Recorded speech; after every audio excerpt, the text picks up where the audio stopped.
আউযু বিল্লাহি মিনাশ শাইতানির রাজিম। ক্বালা রাব্বি ইশরাহ লি সাদরি ওয়া ইয়াসসির লি আমরি ওয়াহলুল উকদাতাম মিন লিসানি ইয়াফকাহু কওলি। সম্মানিত দর্শক এবং শ্রোতাবৃন্দ, আপনাদের সকলকে জানাই আসসালামু আলাইকুম ওয়া রাহমাতুল্লাহ।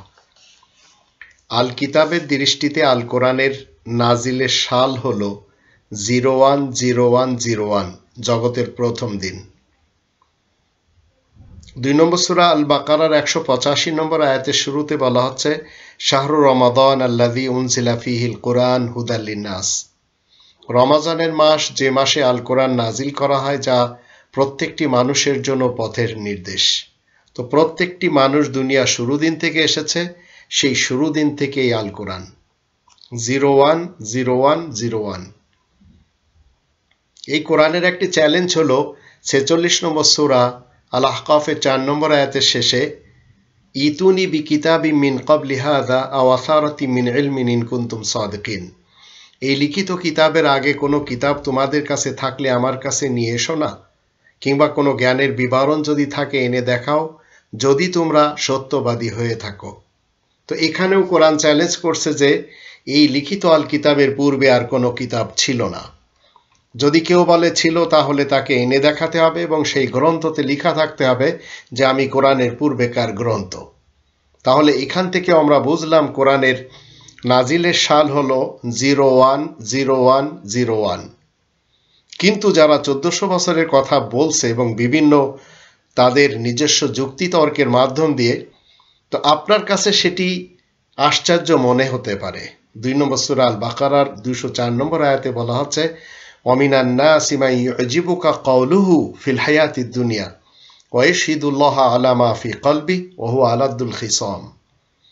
আর এমন কিছু লোক রয়েছে যাদের পার্থিব জীবনের কথাবার্তা তোমাকে চমৎকৃত করবে, আর তারা সাক্ষ্য স্থাপন করে আল্লাহকে নিজের মনের কথার ব্যাপারে।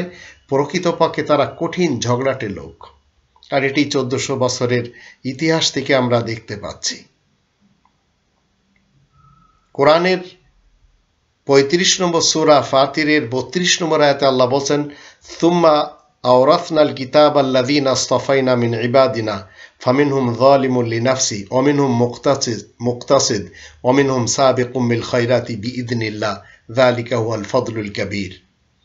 তাই তো আমি লিখিত আল কিতাবের অধিকারী করেছি তাদেরকে, যাদেরকে আমি আমার বান্দাদের মধ্য থেকে উপযুক্ত পেয়েছি, তাই তাদেরকে মনোনীত করেছি। তাদের কেউ কেউ নিজের প্রতি অত্যাচারী, আবার কেউ মধ্যপন্থী অবলম্বনকারী, এবং তাদের মধ্যে কেউ কেউ আল্লাহ তাআলার নির্দেশক্রমে কল্যাণের পথে এগিয়ে গেছে।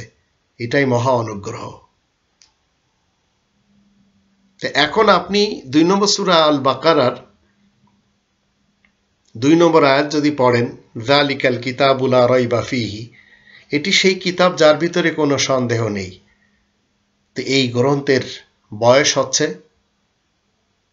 010101। এই আয়াতগুলির দৃষ্টিতে যদি কেউ বলে যে এর পূর্বে কোনো গ্রন্থ ছিল, তার উচিত কথা না বলে এনে দেখানো। আর এটি 1400 বছরের কোনো গ্রন্থ না, এটি দুনিয়ার শুরু দিন থেকে আল্লাহ তাআলা নাজিল করেছেন হুদাল লিন্নাস, প্রত্যেকটি মানুষের হিদায়াতের জন্য। আশা করি বুঝতে পেরেছেন। আল্লাহ আমাদের সবাইকে সঠিক কথা বোঝার তৌফিক দান করুন।